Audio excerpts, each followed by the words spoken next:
بسم اللہ الرحمن الرحیم۔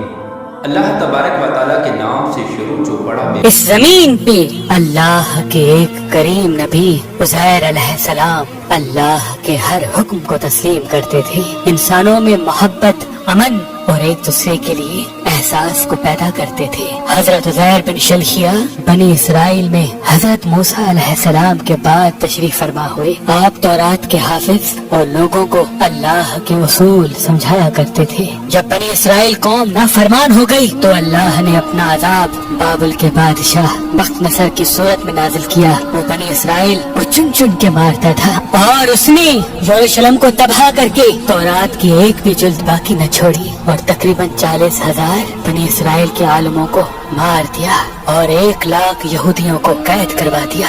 ان بنی اسرائیل میں حضرت عزیر علیہ السلام بھی تھے۔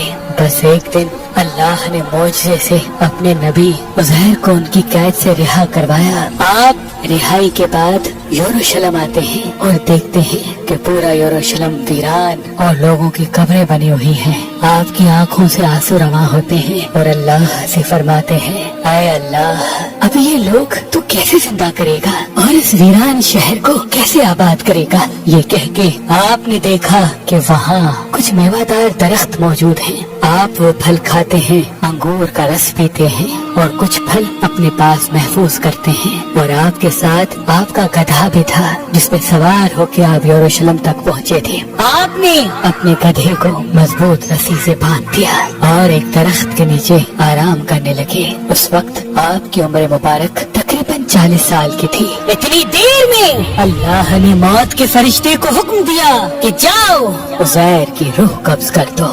حضرت عزیر علیہ السلام اور آپ کے ساتھ آپ کا کھانا اور گدھا زمین پہ ایسے ہی پڑا رہا۔ وقت گزرتا رہا، زمانہ بیتتا رہا۔ اللہ نے اپنی مخلوقات کی نظروں سے آپ کو پوشیدہ رکھا تھا۔ تقریباً 70 سال کے بعد فارس کا ایک بادشاہ یروشلم کی طرف آیا اور اس کو آباد کرنے لگا، اور اس کو دیکھ کے بنی اسرائیل کے وہ لوگ جو بخت نصر کے حملے کے بعد ادھر ادھر بھٹک گئے تھے، وہ سب آ کے یروشلم رہنے لگے اور نئے نئے باغات اور عمارتیں بنائی گئیں اور اس شہر کو پھر سے آباد کیا گیا، پہلے سے زیادہ خوبصورت بنایا گیا۔ مزید 30 سال گزرنے کے بعد جب تقریباً 100 سال گزر جاتے ہیں تو اللہ نے حضرت عزیر کو پھر سے زندہ کیا اور پوچھا، اے عزیر بتا تو کتنی دیر سویا رہا؟ حضرت عزیر علیہ السلام کی موت جب واقع ہوئی اس وقت صبح کا وقت تھا، اور جب آپ اٹھے تو عصر کا۔ تو آپ کہنے لگے، شاید میں صبح سے عصر تک سویا ہوں۔ اللہ پاک نے فرمایا،